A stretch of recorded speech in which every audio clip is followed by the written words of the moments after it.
नमस्कार। पिछले कुछ दिनों से हम पढ़ रहे हैं राष्ट्रपति वाला टॉपिक, और अब ये टॉपिक अपने एंडिंग फेज की तरफ है।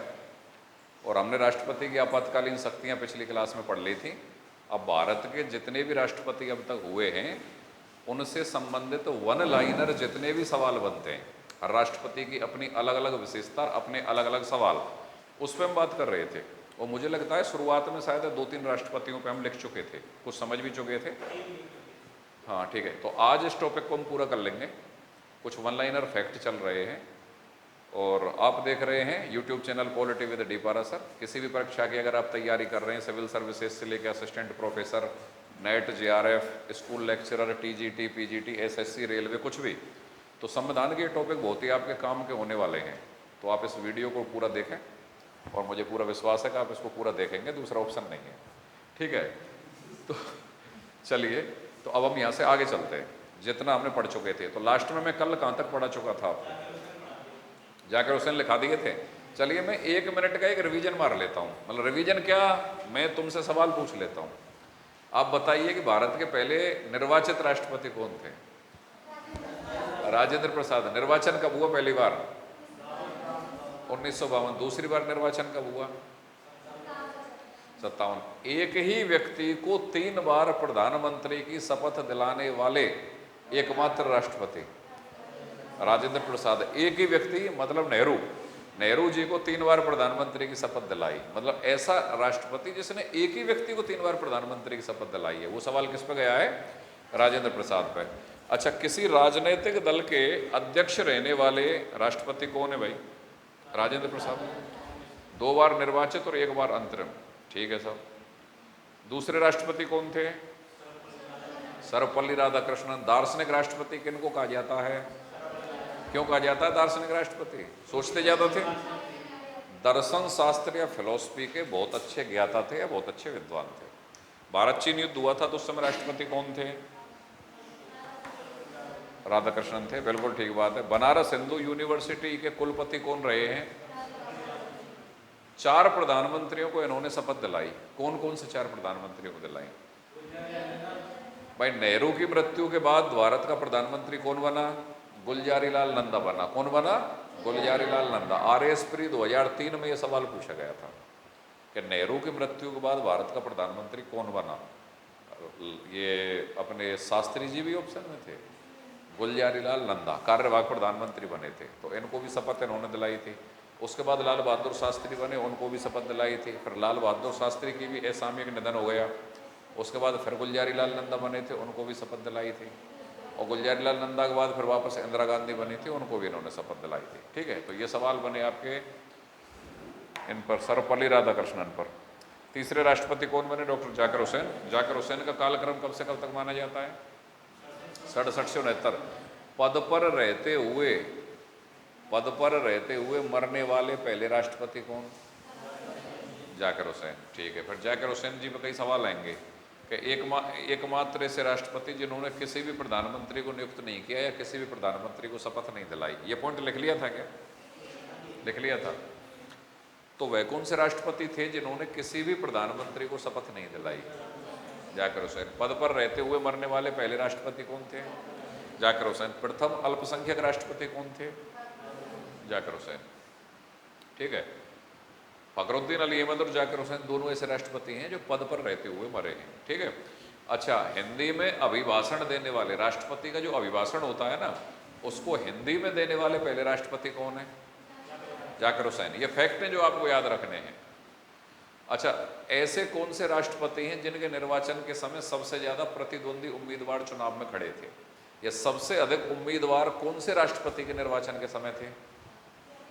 जाकिर हुसैन। जाकिर हुसैन के अलावा जो प्रतिद्वंदी उम्मीदवार है ना, उनकी संख्या 17 थी। कितनी थी? अब तुम ये सवाल पूछ सकते हो साहब, जब 50 प्रस्तावक और 50 अनुमोदक चाहिए तो ऐसे 17 आदमी कहाँ से आ गए जिनको 50 क्या प्रस्तावक और 50 अनुमोदक मिल गए हों, और वो भी राष्ट्रपति के निर्वाचक मंडल के सदस्य, मतलब MP या MLA। ऐसे 17 आदमी कहाँ से आ गए कि जिनको 50 और 50 मिल गए हों? तो 50 प्रस्तावक और 50 अनुमोदक का जो नियम आया है, KR नारायणन के समय आया है, जो कि 1997 से 2002 के बीच में। राष्ट्रपति थे, तब बना ये नियम, उस समय में नहीं था। आगे लिखो, आगे मतलब आपने पढ़ा। अच्छा, डॉक्टर वीवी गिरी चौथे नंबर पर राष्ट्रपति आए हैं, डॉक्टर वीवी गिरी। वीवी गिरी के बारे में जब अपनी पिछली क्लास हुई थी तो हमने उनका पूरा वर्णन पढ़ लिया था कि कैसे वो कार्यवाहक राष्ट्रपति बने, कैसे वो कार्यवाहक राष्ट्रपति से इस्तीफा देकर उन्होंने राष्ट्रपति के चुनाव में भाग लिया, और उनके राष्ट्रपति के चुनाव के समय भारत की राजनीतिक स्थिति क्या थी। सिंडिकेट के नेताओं ने उनके सामने किनको उतार दिया था, उनके सामने क्या कांग्रेस समर्थित उम्मीदवार किसको उतारा था, नीलम संजीव रेड्डी।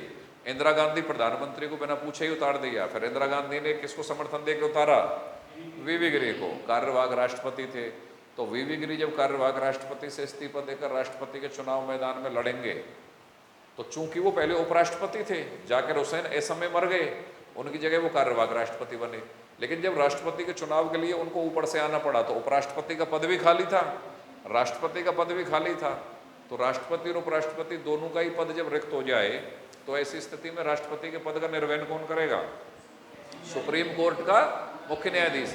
तो सुप्रीम कोर्ट के वो कौन से मुख्य न्यायाधीश थे जिन्होंने राष्ट्रपति पद का निर्वहन किया था, M Hidayatullah.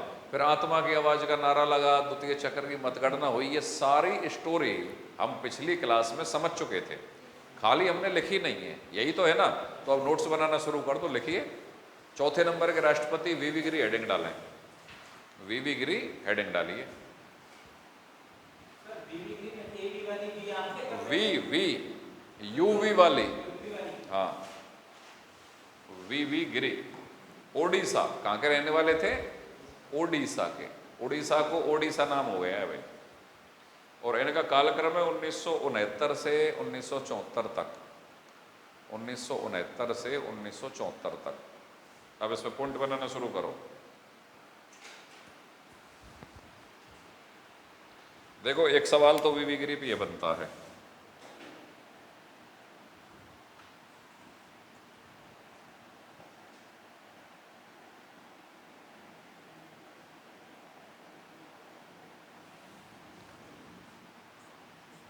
AITUC, all India trade union Congress, all India trade union Congress के अध्यक्ष रह चुके थे। All India trade union Congress क्या था भाई,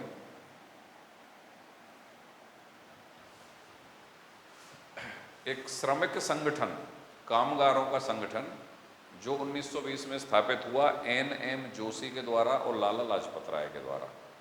तो ये जो वीवी गिरी थे, ये आज़ादी से पहले उस एटक के, AITUC, एटक की स्थापना कब हुई, 1920 में। जब राष्ट्रीय आंदोलन पढ़ाएंगे आपको तो इस प्रकार के संगठनों के बारे में पढ़ाएंगे।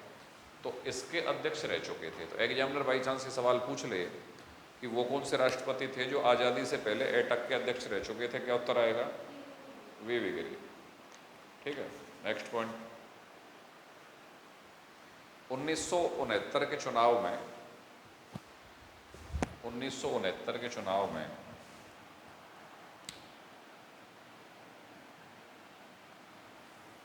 कौन से चुनाव में, 1969 के में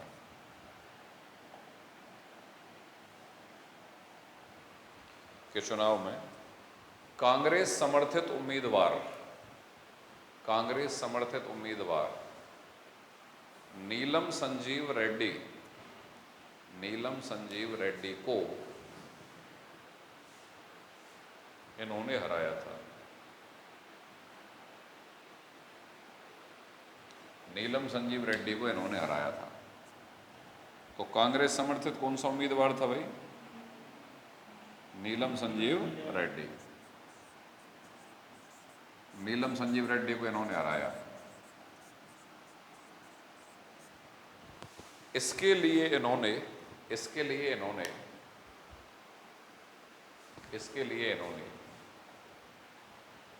कार्यवाहक राष्ट्रपति के पद से इस्तीफा दिया था।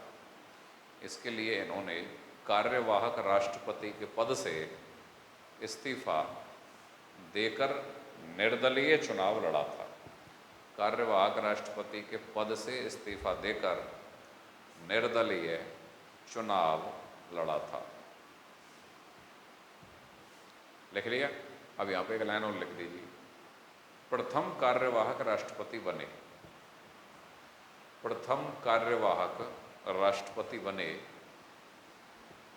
वीवी गिरी। प्रथम कार्यवाहक राष्ट्रपति कौन बने थे भाई? वीवी गिरी। लिख लिया। उपराष्ट्रपति के पद से, एक लाइन और लिखिए, उपराष्ट्रपति के पद से इस्तीफा देने वाले, उपराष्ट्रपति के पद से इस्तीफा देने वाले पहले व्यक्ति वीवी गिरी। पहले व्यक्ति वीवी गिरी। उपराष्ट्रपति के पद से इस्तीफा देने वाले पहले व्यक्ति वीवी गिरी। नेक्स्ट पॉइंट लिखिए, वो राष्ट्रपति जिनके चुनाव के समय, वो राष्ट्रपति जिनके चुनाव के समय द्वितीय चक्र की मतगणना करनी पड़ी, जिनके चुनाव के समय द्वितीय चक्र की मतगणना करनी पड़ी, द्वितीय चक्र की मतगणना करनी पड़ी, वीवी गिरी। वीवी गिरी। नेक्स्ट पॉइंट, वो राष्ट्रपति जिनके चुनाव के समय, वो राष्ट्रपति जिनके चुनाव के समय, जिनके चुनाव के समय आत्मा की आवाज का नारा लगा, वो राष्ट्रपति जिनके चुनाव के समय आत्मा की आवाज का नारा लगा, आत्मा की आवाज का नारा लगा, कौन थे भाई? वीवी गिरी। वीवी। आत्मा की आवाज का नारा, आत्मा की आवाज का नारा को इन्वर्टेड को में डाल देना, आत्मा की आवाज का नारा लगा, कौन थे? वीवी गिरी। वीवी गिरी। इंदिरा गांधी ने नारा दिया था, क्योंकि इंदिरा गांधी वीवी गिरी का समर्थन कर रही थी। ठीक है, लास्ट पॉइंट और लिख दो। भारत पाक युद्ध 1971 के समय राष्ट्रपति थे, भारत पाक युद्ध 1971 के समय राष्ट्रपति थे, भारत पाक युद्ध 1971 के समय राष्ट्रपति कौन थे भाई? वीवी गिरी। नेक्स्ट पॉइंट, प्रथम, या प्रथम नहीं एकमात्र भी आया है, निर्दलीय राष्ट्रपति बने वीवी गिरी। निर्दलीय राष्ट्रपति बने वीवी गिरी। निर्दलीय राष्ट्रपति बने वीवी गिरी।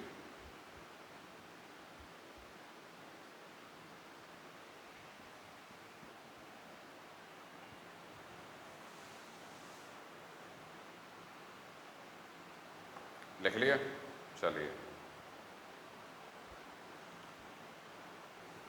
यहां पे एक लाइन और लिख लो आप। इस चुनाव में, इस चुनाव में मतलब कौन से राष्ट्रपति के चुनाव में? 1969 वाले चुनाव में, समझ गए? इस चुनाव में कोष्टक में डाल देना 1969 में नीलम संजीव रेड्डी ने, नीलम संजीव रेड्डी ने लोकसभा अध्यक्ष या स्पीकर के पद से, नीलम संजीव रेड्डी ने लोकसभा अध्यक्ष या स्पीकर के पद से, लोकसभा अध्यक्ष या स्पीकर के पद से इस्तीफा देकर, लोकसभा अध्यक्ष या स्पीकर के पद से इस्तीफा देकर चुनाव लड़ा था। लोकसभा अध्यक्ष या स्पीकर के पद से इस्तीफा देकर चुनाव लड़ा था। तथा वीवी गिरी, तथा वीवी गिरी राज्यसभा सभापति, उपराष्ट्रपति कौन होता है? राज्यसभा सभापति। वीवी गिरी राज्यसभा सभापति रह चुके थे।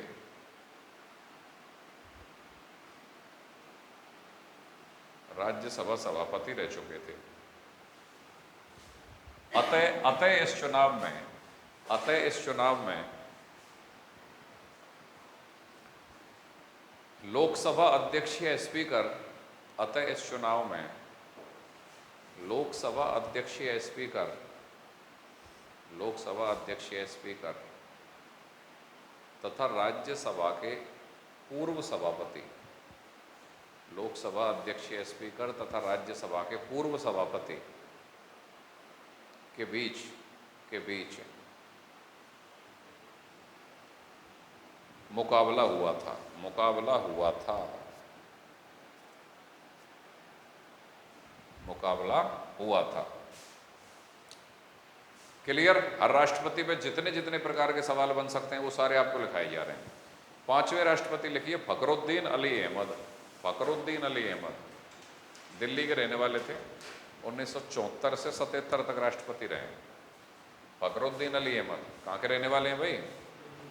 दिल्ली के रहने वाले हैं। 1974 से 77 तक राष्ट्रपति रहे।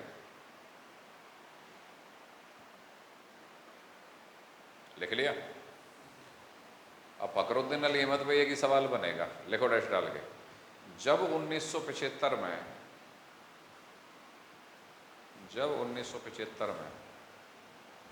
शांति काल में आपातकाल, 1975 में शांति काल में आपातकाल, शांति काल में आपातकाल, पोस्टर में डाल दो। पीएम इंदिरा गांधी ने आंतरिक अशांति या आंतरिक गड़बड़ी के आधार पर लगाया। पीएम इंदिरा गांधी ने आंतरिक अशांति या आंतरिक गड़बड़ी के आधार पर लगाया।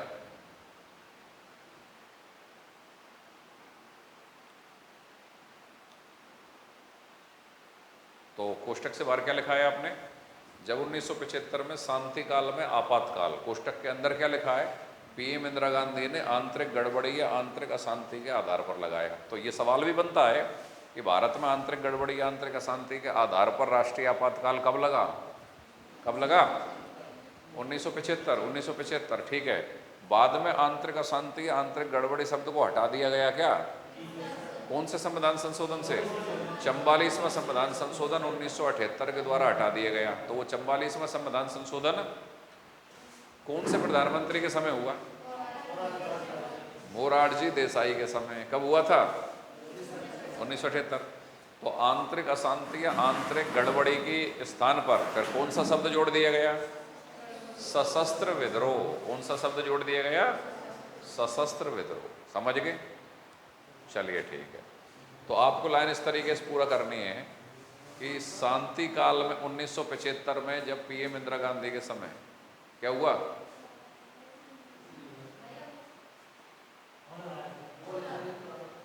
क्या हो रहा है? होना रहा है तो फोन को काट दो कोई प्रॉब्लम नहीं है, फ्लाइट मोड पर रख दिया है ना। चलिए कोई बात नहीं, ठीक है। आज वापस मैं कह रहा था फखरुद्दीन अली अहमद इंदिरा गांधी के बहुत बढ़िया वाले पिछलग्गू थे। और ऐसा माना जाता है कि वैसे तो मंत्रिपरिषद के लोगों को आपातकाल लगने के बाद सुबह जब अखबार पढ़ रहे हैं जब पता लग रहा है कि आपातकाल लग गया, और नियम ये था कि भाई उसकी सलाह से लगना चाहिए, और उनको बेचारों को पता है अगले दिन चल रहा है। और फखरुद्दीन अली अहमद जो कि भारत के राष्ट्रपति थे, उनके बारे में तो ये माना जाता है कि आपातकाल लगाएगा राष्ट्रपति प्रधानमंत्री और मंत्रिपरिषद की सलाह से। लेकिन आपातकाल ठोक दिया प्रधानमंत्री ने, ना मंत्रिपरिषद के ही लोगों को पता है और ना राष्ट्रपति को ही पता है। और राष्ट्रपति को आपातकाल की घोषणा करने के बाद फाइल भेजी गई कि अब इसमें साइन करो। तो इतने पिछलग्गू थे कि उन्होंने तुरंत साइन कर दिए। हर प्रधानमंत्री एक कमजोर राष्ट्रपति या ऐसा राष्ट्रपति जो उसके कार्यों में कोई अवरोध नहीं करे, आराम से जहाँ वो चाहे वहाँ वो साइन कर दे, ऐसा चाहता है। ठीक है। अब तुम्हारे दिमाग में अगर इस समय कुछ चल रहा हो तो भाई वाह मत चलाना ठीक है, कि इस समय कौन प्रधानमंत्री और इस समय कौन राष्ट्रपति है, तो ऐसा कुछ ज़्यादा है नहीं, मतलब सोचना नहीं है अपन को। अपन के लिए तो सभी सम्मान के पात्र हैं। ठीक है। तो ये फखरुद्दीन अली अहमद में केवल एक ही लाइन लिखनी है आपको, लिख लिया ना कि 1975 में जब शांति काल में आपातकाल लगा था, किसने लगाया? पीएम इंदिरा गांधी ने आंतरिक गड़बड़ी या आंतरिक अशांति के आधार पर लगा। तब फखरुद्दीन अली अहमद राष्ट्रपति थे। तब फखरुद्दीन अली अहमद राष्ट्रपति थे।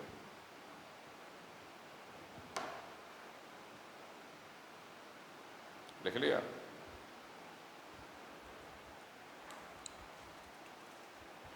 अच्छा एक सवाल बताओ कि फखरुद्दीन अली अहमद की जब मृत्यु हो गई तब उनकी जगह कार्यवाहक राष्ट्रपति कौन बने? फखरुद्दीन अली अहमद की मृत्यु हुआ, बीडी जत्ती। कौन बने थे? बीडी जत्ती। तो एक लाइन और डाल दो यहाँ पे, फखरुद्दीन अली अहमद की असामयिक निधन के बाद, फखरुद्दीन अली अहमद के असामयिक निधन के बाद, असामयिक निधन के बाद तत्कालीन राष्ट्रपति, तत्कालीन उपराष्ट्रपति, तत्कालीन उपराष्ट्रपति, और कौन थे तत्कालीन उपराष्ट्रपति? बीडी जत्ती, बीडी जत्ती कार्यवाहक राष्ट्रपति बने। बीडी जत्ती कार्यवाहक राष्ट्रपति बने, लिख लिया। अब देखो एक जादू देखो, जब मैं मार्कर से लिख रहा हूं तो ब्लैक इंक आ रही है बीडी जत्ती, ठीक है। अब अगर इसको ही मैं उंगली से लिखूंगा, ये दुनिया का एक अलग टाइप का इलेक्ट्रॉनिक बोर्ड है कि आप ये एक ही समय पे एक ही बोर्ड पे अलग अलग इंक देगा, ठीक है। हमने लिया ही ऐसा था ये असल में, ठीक है। कि मार्कर से लिखोगे तो ब्लैक इंक आएगी, और अगर आप उंगली से लिखोगे तो बीडी जत्ती, देखो ये रहा, ये ला भाई। तो बीडी जत्ती कार्यवाहक राष्ट्रपति। एग्जामिनर रिवर्स फॉर्म में सवाल पूछता है, किस राष्ट्रपति की मृत्यु के बाद बीडी जत्ती कार्यवाहक राष्ट्रपति बने? हाँ भाई बताओ किसकी? फखरुद्दीन अली अहमद की मृत्यु के बाद, ठीक है। और जाकिर हुसैन की मृत्यु के बाद कौन बने थे? वीवी गिरी बने थे, ठीक है। और जब वीवी गिरी राष्ट्रपति के चुनाव मैदान में आ गए तब कौन बने थे? CJI M Hidayatullah. तो बिल्कुल कंफ्यूजन दूर होना चाहिए, नॉलेज तार तार करने वाली होनी चाहिए, समझ गए? कंसेप्ट इस लेवल पे क्लियर होगा, कहीं कोई दिक्कत ही नहीं आए। अगला लिखो, अगले 6वें नंबर पे लिख दीजिए नीलम संजीव रेड्डी, और कोष्टक में डाल देना आंध्र प्रदेश से आते थे भाई, 1977 से 82 इनका कालक्रम है। नीलम संजीव रेड्डी लिखिए भाई, 77 से 82, 1977 से 82। नीलम संजीव रेड्डी 1977 से 82, लिख लिया, ठीक है। एक पॉइंट तो ये लिखो, सबसे कम उम्र के राष्ट्रपति बने। नीलम संजीव रेड्डी सबसे कम उम्र के राष्ट्रपति। अब देखो कमाल की बात, कि 1969 में चुनाव लड़ रहा था लेकिन हार गया, 77 में चुनाव लड़ा और निर्विरोध जीत गया। निर्विरोध, फिर क्या हुआ? किसी भी दल ने अपना उम्मीदवार नहीं उतारा, निर्विरोध जीत गया भाई। उसके बाद भी सबसे कम उम्र का रहा, तो 69 में तो और बड़ा रिकॉर्ड बना देता अगर बाई चांस 69 में जीत जाता तो। 8 साल बाद भी सबसे कम उम्र का ही राष्ट्रपति रहा। तो सबसे कम उम्र के राष्ट्रपति कौन बने?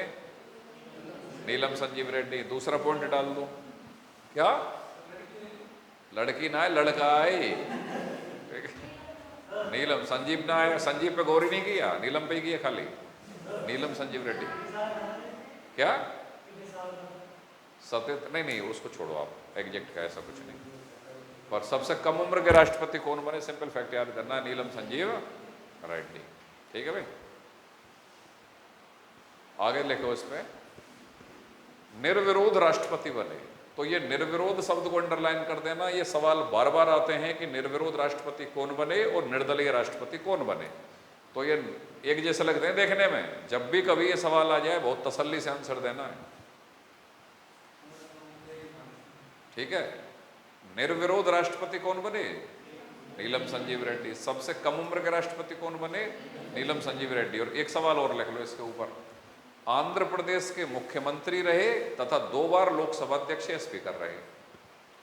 आंध्र प्रदेश के मुख्यमंत्री रहे तथा 2 बार लोकसभा अध्यक्ष या स्पीकर रहे।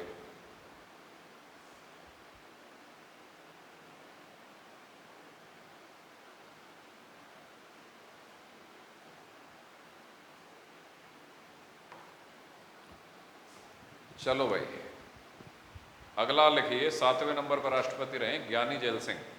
ज्ञानी जैल सिंह पंजाब। ज्ञानी जैल सिंह कहाँ के हैं भाई? पंजाब के।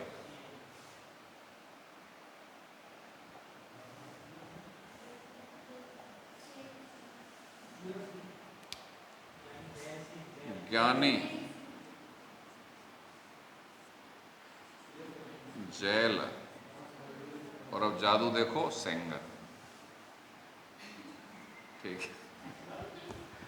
ज्ञानी जैल सिंह। तो इस मार्कर में कल तो ये येलो इंक दे रहा था, आज क्यों नहीं दे रहा? कमाल है यार। ज्ञानी जैल सिंह, कालक्रम लिख लो 1982 से 87, 1982 से 87 लिखो भाई। जैल सिंह, ज्ञानी जैल सिंह पंजाब के मुख्यमंत्री तथा भारत के गृह मंत्री रह चुके हैं। पंजाब के मुख्यमंत्री तथा भारत के गृह मंत्री रह चुके हैं 82 से 87। एक खास बात ध्यान रख लो, 1982 में अगर राष्ट्रपति बन रहे हैं तो किसकी मेहरबानी रही होगी? इंदिरा गांधी की, क्योंकि इंदिरा गांधी 1980 में दोबारा सत्ता में आ गई थी और 1984 तक वो क्या बनी थी? देश की प्रधानमंत्री थी।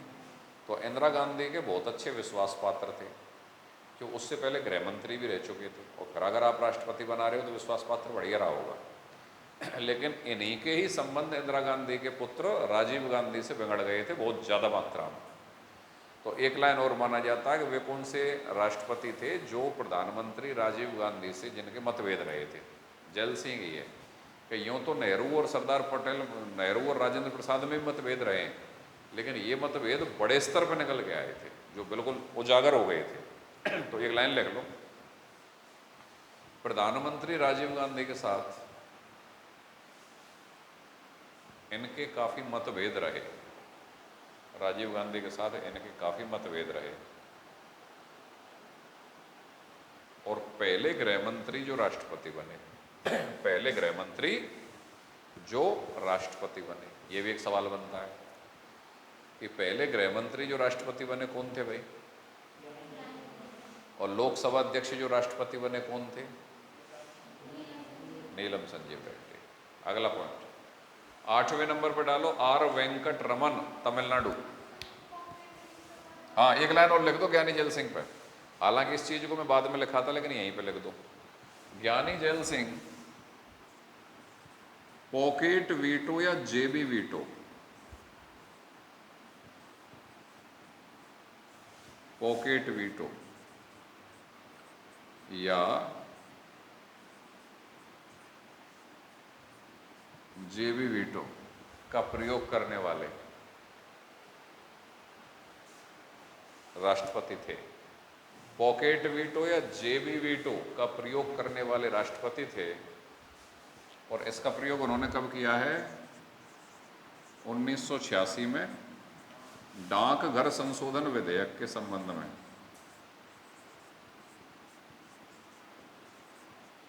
डाकघर संशोधन विधेयक के समय 1986 में डाकघर संशोधन विधेयक के समय पॉकेट वीटो या जेबी वीटो का प्रयोग उन्होंने किया। अब ये पॉकेट वीटो या जेबी वीटो क्या होती है, अभी मैं आपको जब विधेयक और अधिनियमों के बारे में पढ़ाऊंगा उस समय पढ़ाऊंगा।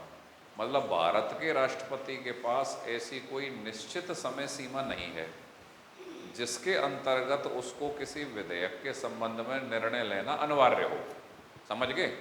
जैसे अमेरिका का राष्ट्रपति के 10 दिन का टाइम फिक्स है, उस पर डिसीजन लेना होगा। भारत के राष्ट्रपति के पास ऐसी निश्चित समय सीमा नहीं है।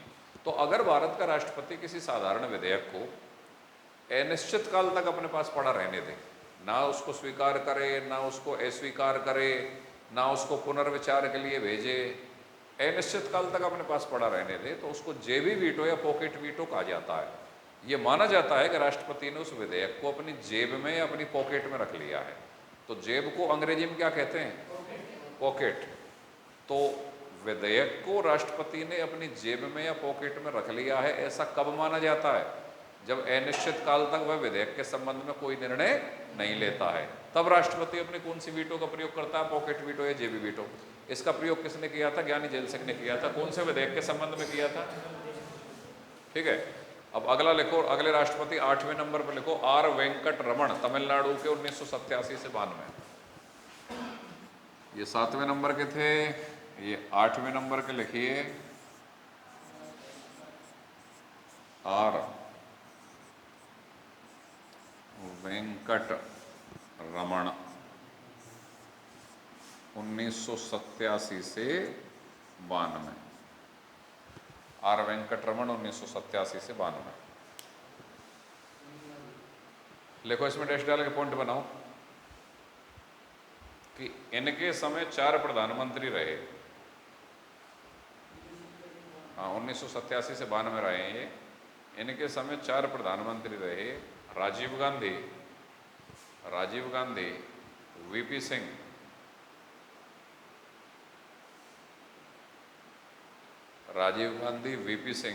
चंद्रशेखर,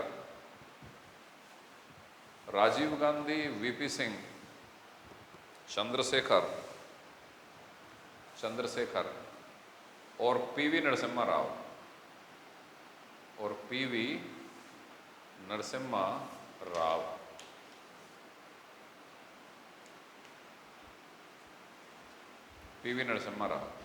अब यहाँ पे कंसेप्ट क्लियर करो। देखो ऐसे सवाल पूछे जाते हैं कि राष्ट्रपति आर वेंकट रमन ने निम्नलिखित में से किस प्रधानमंत्री को शपथ नहीं दिलाई? राजीव गांधी, और 4 आपके नाम है आपके सामने, वीपी सिंह, पीवी नरसिम्हा राव, और कोई एक नाम और डाल दे, एचडी देवेगौड़ा। समझ गए? तो इस प्रकार के सवाल पेपर में बनते हैं। अच्छा साहब, दूसरा सवाल कैसा बनेगा कि मुद्दा ये नहीं है कि इन्होंने शपथ नहीं दिलाई। देखो सवाल ये है कि आर वेंकट रमन ने 4 प्रधानमंत्रियों के साथ काम किया था, लेकिन शपथ इन्होंने केवल 3 को दिलाई थी। शपथ इन्होंने केवल किन को दिलाई थी? 3 को दिलाई थी। क्यों? ज्ञानी जेल सिंह राजीव गांधी को शपथ दिला गए थे और फिर बाद में ज्ञानी जेल सिंह हट गए थे, फिर ये वेंकट रमन आ गए थे। तो राजीव गांधी ने प्रधानमंत्री के रूप में इनके साथ काम तो किया है, लेकिन राजीव गांधी को इन्होंने शपथ नहीं दिलाई थी। तो शपथ केवल कितनों को दिलाई है? 3 को। लेकिन काम कितने प्रधानमंत्रियों के समय किया है? 4 को। तो वो कौन से राष्ट्रपति हैं जिन्होंने 4 प्रधानमंत्रियों को शपथ दिलाई है? राधाकृष्णन। नेहरू के बाद गुलजारी लाल नंदा, और गुलजारी लाल नंदा के बाद लाल बहादुर शास्त्री, वापस गुलजारी लाल नंदा, और फिर इंदिरा गांधी। तो सवाल क्या सेट होगा वो समझो कि वो राष्ट्रपति जिन्होंने सबसे अधिक प्रधानमंत्रियों के साथ कार्य किया है। तो सबसे अधिक प्रधानमंत्रियों के साथ, फिक्स प्रधानमंत्रियों के साथ तो कार्य किया है आर वेंकट रमन ने 4 प्रधानमंत्रियों के साथ, ठीक है। वो राष्ट्रपति जिन्होंने सबसे अधिक प्रधानमंत्री पद की शपथ दिलाई है, राधाकृष्णन ने दिलाई है। 4 बार प्रधानमंत्री पद की शपथ दिलाई है, लेकिन फिक्स प्रधानमंत्री 2 ही हैं। 4 प्रधानमंत्रियों के साथ काम तो किया है आर वेंकट रमन ने, लेकिन शपथ केवल 3 को दिलाई है। तो ये लाइन डालो यहां पर कि यद्यपि आर वेंकट रमन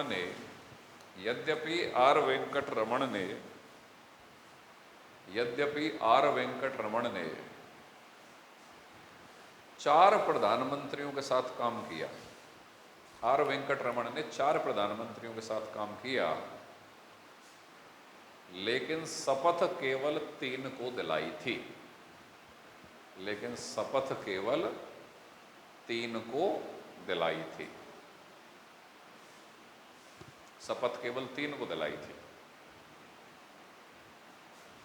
ठीक है, केवल 3 को दिलाई थी। अब यहीं पे कोष्टक में लिख दो, लेकिन राधाकृष्णन ऐसे एकमात्र राष्ट्रपति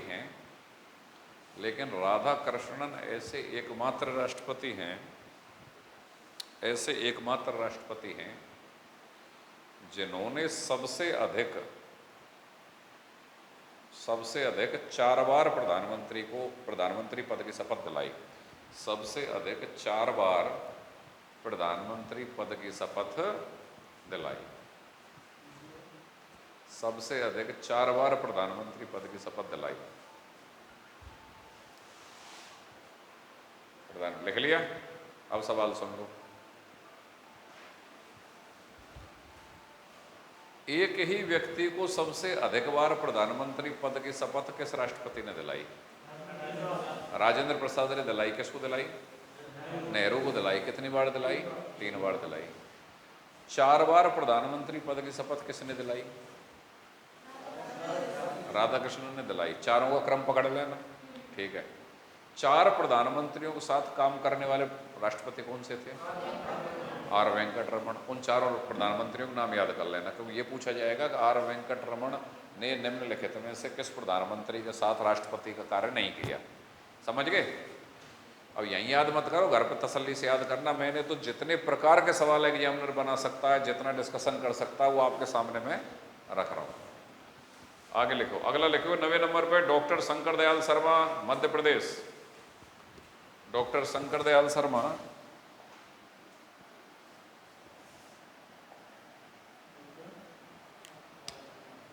डॉक्टर शंकर दयाल शर्मा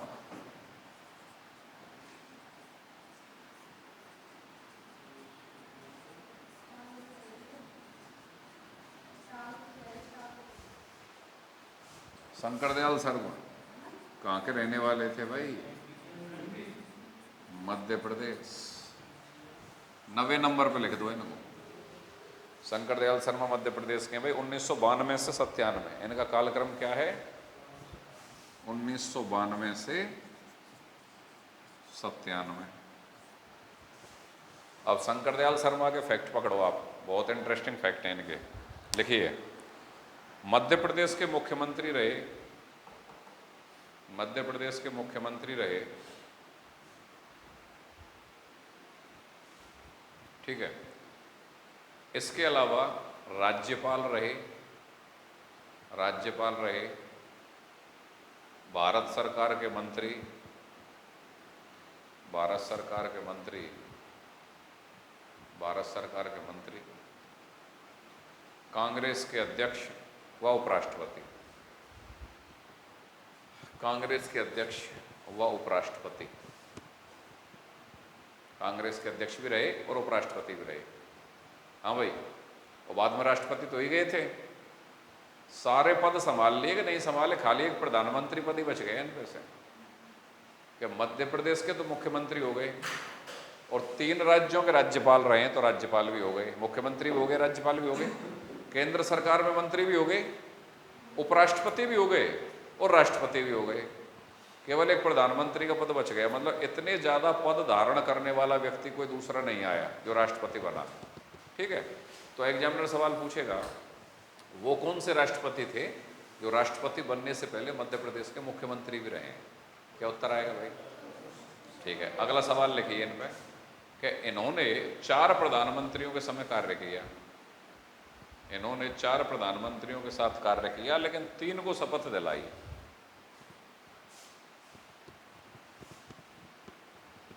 चार प्रधानमंत्री के साथ कार्य किया, लेकिन 3 को शपथ दिलाई।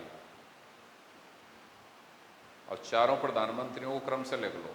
पहले नंबर पर लिख दो पीवी नरसिम्हा राव, पीवी नरसिम्हा राव। भाई 91 से 96 तक पीवी नरसिम्हा राव प्रधानमंत्री हैं और ये 92 में ही बन गए राष्ट्रपति। तो पीवी नरसिम्हा राव के साथ काम करेंगे कि नहीं करेंगे? लेकिन पीवी नरसिम्हा राव शपथ इनसे पहले ही ले चुका होगा वेंकट रमन के समय।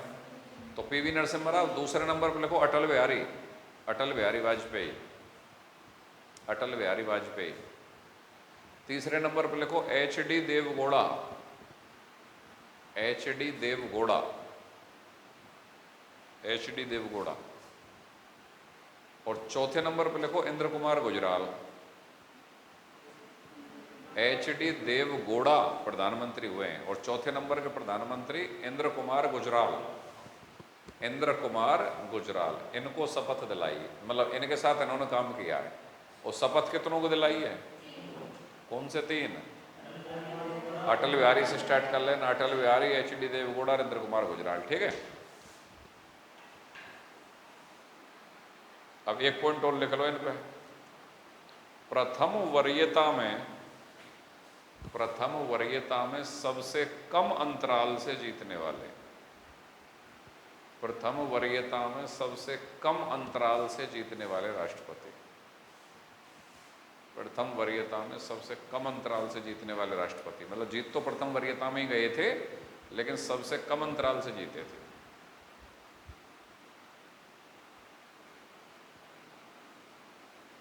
हाँ भाई, 10वें नंबर के राष्ट्रपति लिखो के.आर. नारायणन।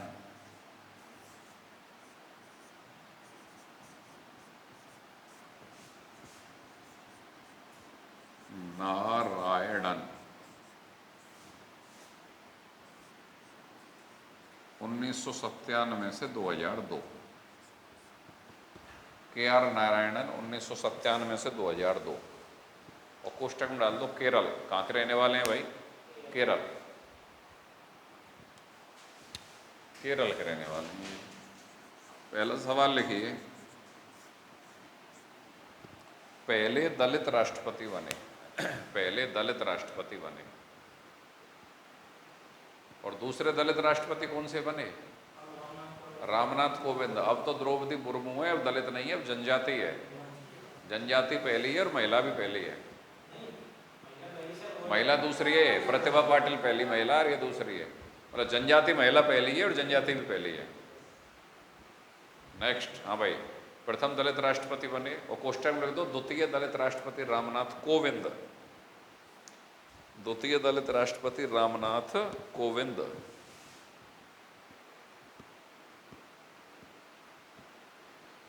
फिर पॉइंट बनाओ, KR नारायणन पूर्व में चीन के राजदूत रह चुके थे। चीन में राजदूत रहे हैं भारत सरकार के।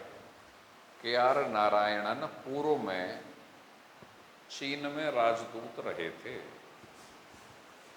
कहाँ पर राजदूत रहे थे भाई? चीन में राजदूत रहे थे। चीन में राजदूत रहे थे। नेक्स्ट पॉइंट लिखिए,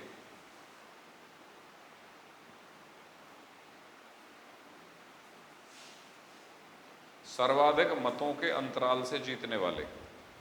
सर्वाधिक मतों के अंतराल से जीतने वाले, वही प्रथम चक्र की मतगणना में सर्वाधिक मतों के अंतराल से जीते हैं ये।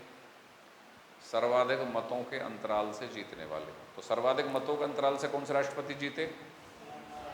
और सबसे कम मतों के अंतराल से कौन से जीते? शंकर दयाल शर्मा। एक पॉइंट और लिखो, राष्ट्रपति के निर्वाचन में,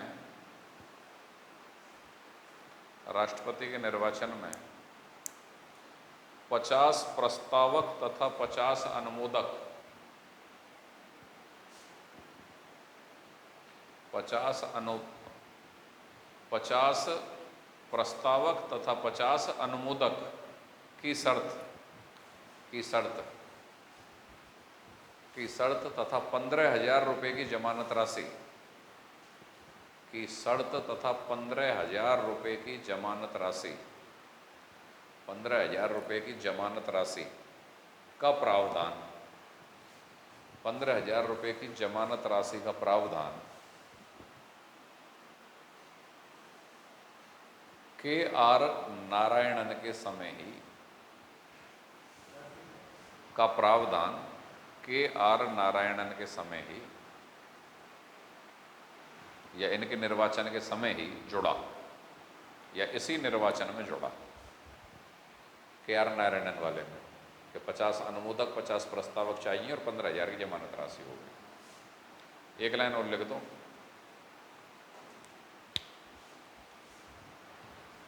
राजनयिक एवं भारतीय विदेश सेवा। राजनयिक भी रहे, राजनयिक जैसे चीन में राजदूत होते हैं, हाँ, राजनयिक एवं भारतीय विदेश सेवा के अधिकारी, विदेश सेवा के अधिकारी। एग्जामिनर सवाल इस तरीके से डालता है कि वो कौन से राष्ट्रपति हैं जो पूर्व राजनयिक भी रहे और भारतीय विदेश सेवा के अधिकारी भी रहे।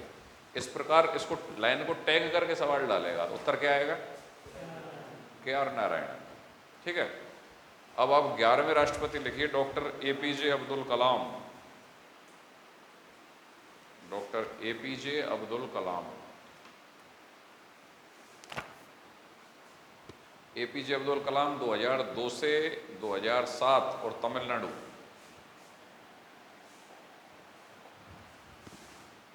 ग्यारहवें राष्ट्रपति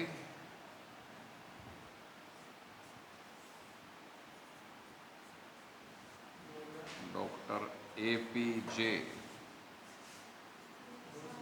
अब्दुल कलाम 2002 से 7 और कहाँ के रहने वाले हैं? तमिलनाडु, तमिलनाडु लिखो भाई। प्रथम गैर राजनीतिक राष्ट्रपति, प्रथम गैर राजनीतिक राष्ट्रपति, प्रथम गैर राजनीतिक राष्ट्रपति अपने जीवन में किसी भी राजनीतिक दल से संबंध नहीं रहा। प्रथम गैर राजनीतिक राष्ट्रपति अपने जीवन में किसी भी राजनीतिक दल से संपर्क नहीं रहा। मिसाइल मैन किसके नाम से जाने जाते हैं? Missile man.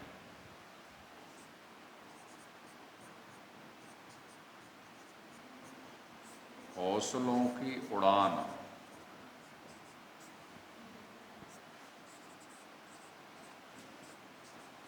India vision 2020,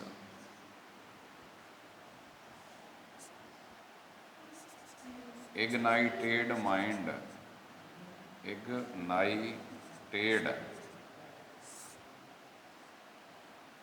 ignited mind, ये उनकी कुछ पुस्तकें थीं। हालांकि जब वो एक्सपायर हुए थे तो मुझे आभास हुआ कि अब इनकी कोई बुक्स पूछी जाएगी, तो मैंने करंट अफेयर में इनकी 7-8 बुक सर्च करके लिख दी थी बच्चों के लिए। लेकिन उसके बाद भी जब वो सवाल पूछा गया तो उनमें से 2 ही बुक मिली और 2 बुक बाहर गई। लेकिन इस प्रकार से उनका क्रम सेट हो रहा था कि बच्चे आंसर दे रहे थे। तो ये केवल एक एक्सपीरियंस का विषय होता है कि भाई APJ अब्दुल कलाम एक्सपायर हुए, उसके बाद फर्स्ट ग्रेड का पेपर था। मुझको आइडिया लग गया अपने अनुभव से कि अब इनकी बुक्स पूछी जाएगी कोई ना कोई, क्योंकि बहुत बड़ी हस्ती एक्सपायर हो रही है तो करंट अफेयर को सवाल जाएगा। तो मिसाइल मैन कौन है दुनिया जानती है। अब APJ अब्दुल कलाम राष्ट्रपति बने, तमिलनाडु को रहने वाले, बड़ा सवाल नहीं बनेगा। तो बड़ा सवाल अगर बनाना होगा तो एग्जामिनर क्या करेगा, उनकी बुक्स जो लिखी हुई है ना उनको मैच करवाएगा, कौन सी बुक्स उनके द्वारा लिखी हुई नहीं है, इस तरीके से सवाल जाएगा। तो ये कुछ किताब जो उनकी बहुत ज़्यादा हिट हैं, जिन पे सवाल सामान्यतः पूछ लिया जाता है कि हौसलों की उड़ान, wings of fire,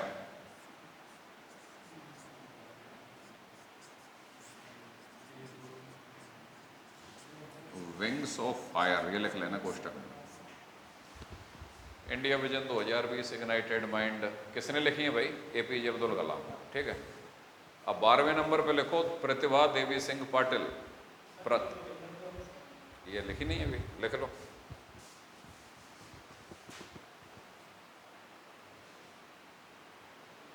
APJ Abdul Kalam,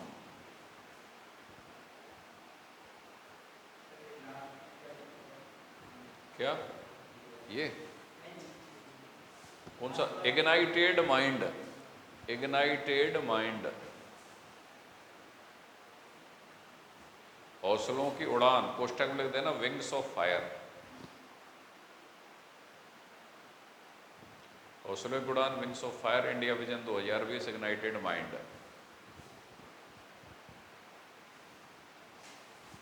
ठीक है भाई। इनके बाद अगला 12वें नंबर पर लिखिए प्रतिभा पाटिल, महाराष्ट्र।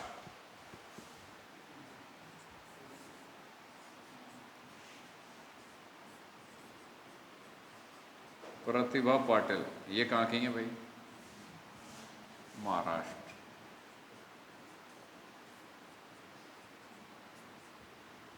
ठीक है।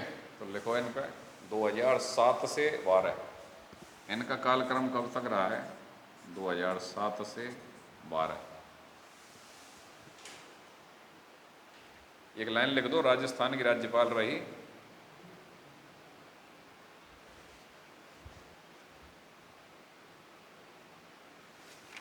तथा भारत की प्रथम महिला राष्ट्रपति। राजस्थान की राज्यपाल रही तथा भारत की प्रथम महिला राष्ट्रपति रही। ठीक है।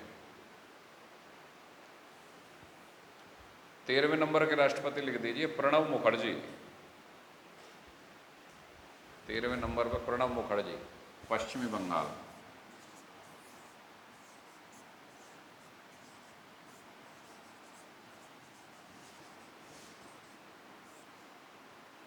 प्रणब मुखर्जी 2012 से 17, और पश्चिमी बंगाल के हैं वे, पश्चिमी बंगाल। और एक पॉइंट लिख दो, एक सवाल बड़ा चर्चित हुआ था इनके समय पे, लाभ के पद का विवाद चर्चा में रहा। कौन से राष्ट्रपति के समय लाभ के पद का विवाद चर्चा में रहा था? प्रणब मुखर्जी के में।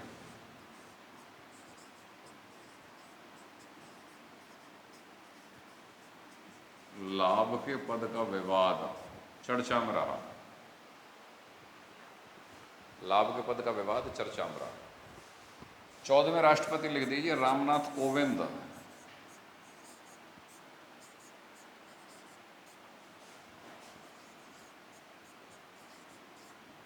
रामनाथ कोविंद 2017 से 22। रामनाथ कोविंद पे लिख दो। उत्तर प्रदेश के रहने वाले हैं, देश के दूसरे दलित राष्ट्रपति। उत्तर प्रदेश के रहने वाले, देश के दूसरे दलित राष्ट्रपति। लिख लिया। और वर्तमान में द्रौपदी मुर्मू जो राष्ट्रपति हैं, इस पे तो पूरा पेज लिख के देंगे आपको, ये करंट अफेयर में देंगे। इनका फिलहाल नंबर डाल लो आप। द्रौपदी मुर्मू 15वें नंबर पर, 15वें नंबर पर द्रौपदी मुर्मू, अनुसूचित जनजाति की पहली राष्ट्रपति, अनुसूचित जनजाति या पहली एसटी राष्ट्रपति, और दूसरी महिला हो गई। अनुसूचित जनजाति की पहली राष्ट्रपति और दूसरी महिला राष्ट्रपति, दूसरी महिला राष्ट्रपति, दूसरी महिला राष्ट्रपति। तो बीजेपी का ये कहना है कि हम पर सामाजिक न्याय की विरोधी पार्टी का ठप्पा लगाया जाता है कांग्रेस के द्वारा। मतलब ये कहा जाता है कि साहब SC ST और जनजातियों से दूर रहने वाली पार्टी है। लेकिन हमारी 3 बार सरकार आई और हमने तीनों ही बार जो राष्ट्रपति बनाए वो SC ST और माइनॉरिटी यहीं से बनाए। पहली बार आई तो हमने APJ अब्दुल कलाम को बनाया, दूसरी बार आई तो हमने SC रामनाथ कोविंद को बनाया, और तीसरे टर्म पे हमने किन को बना दिया? द्रौपदी मुर्मू जो ST कम्युनिटी की भी है। तो SC ST और माइनॉरिटी तीनों को हमने बनाया, ये उनका कहना है। हाँ भाई, अब कुछ फैक्ट और उतार लो आप, कुछ फैक्ट उतार लो, फिर ये टॉपिक कंप्लीट हो रहा है। एक लाइन छोड़ के वन लाइनर एरो डाल के उतारना। देखो पहले 1957 में राजेंद्र प्रसाद, 1957 में राजेंद्र प्रसाद व 1969 में नीलम संजीव रेड्डी, 1969 में नीलम संजीव रेड्डी राष्ट्रपति पद के ऐसे प्रत्याशी थे, राष्ट्रपति पद के ऐसे प्रत्याशी थे, राष्ट्रपति पद के ऐसे प्रत्याशी थे जो प्रधानमंत्री की इच्छानुसार, ऐसे प्रत्याशी थे जो प्रधानमंत्री की इच्छानुसार, प्रधानमंत्री की इच्छानुसार उम्मीदवार घोषित नहीं हुए, प्रधानमंत्री की इच्छानुसार उम्मीदवार घोषित नहीं हुए।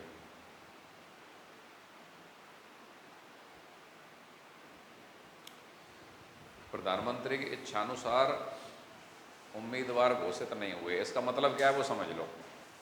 नेहरू और राजेंद्र प्रसाद में ठन गई थी हिंदू मैरिज एक्ट संबंधी विधेयक के समय पे, और कुछ कारणों से व्यक्तिगत एम भी था। तो राजेंद्र प्रसाद को दूसरा टर्म नेहरू देना ही नहीं चाहते थे 1957 में, लेकिन चूंकि राजेंद्र प्रसाद भी बहुत बड़े लीडर थे, उनकी भी कांग्रेस में बड़ी जड़ थी, तो नेहरू की इच्छा के बिना भी वो दूसरी बार उम्मीदवार बने थे। और 1969 में सेम वही कंडीशन बनी कि ज्ञानी जैल सिंह को सिंडिकेट के नेताओं ने कांग्रेस समर्थित उम्मीदवार के रूप में उतार दिया, इंदिरा गांधी नहीं चाहती थी। तो ये अगला सवाल लिखो। डॉक्टर राधाकृष्णन, राधाकृष्णन कोमा जाकिर हुसैन, राधाकृष्णन जाकिर हुसैन, वीवी गिरी, राधाकृष्णन जाकिर हुसैन, वीवी गिरी, वेंकटरमण, वेंकटरमण, शंकर दयाल शर्मा, शंकर दयाल शर्मा, और के आर नारायणन, शंकर दयाल शर्मा और के आर नारायणन राष्ट्रपति बनने से पूर्व उपराष्ट्रपति थे। राष्ट्रपति बनने से पूर्व उपराष्ट्रपति थे। राष्ट्रपति बनने से पूर्व उपराष्ट्रपति थे, इसको अंडरलाइन डाल दो। और सवाल समझो कैसे आएगा, बहुत सॉलिड सवाल बनता है और तमाम परीक्षाओं में आया हुआ सवाल है कि निम्नलिखित में से वो राष्ट्रपति कौन है जो राष्ट्रपति बनने से पहले उपराष्ट्रपति थे या उपराष्ट्रपति नहीं थे। समझ गए? तो इस लाइन को याद करने से दोनों सवालों के जवाब आ रहे हैं आपके पास कि राष्ट्रपति बनने से पहले उपराष्ट्रपति कौन से थे या कौन से नहीं थे। तुम इनको याद कर लो, अपने आप पकड़ में आ जाएगा। तो ये सवाल बड़ा डेंजरियस सवाल होता है, जब ये आता है ना तो वही विद्यार्थी इसका आंसर कर पाता है जिसको फिक्स तरीके से याद है। बिल्कुल पढ़ना है इसको। अगला सवाल,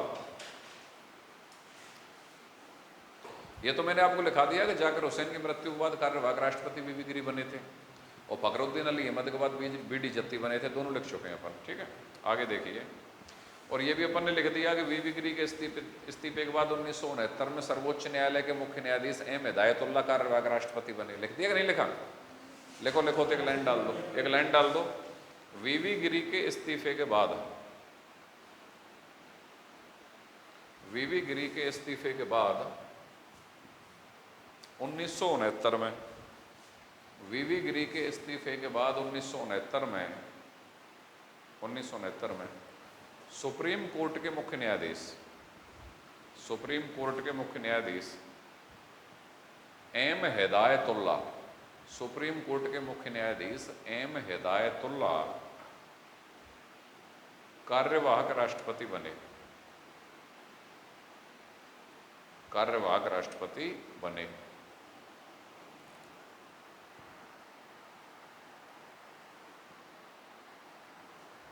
लिख लिया भाई?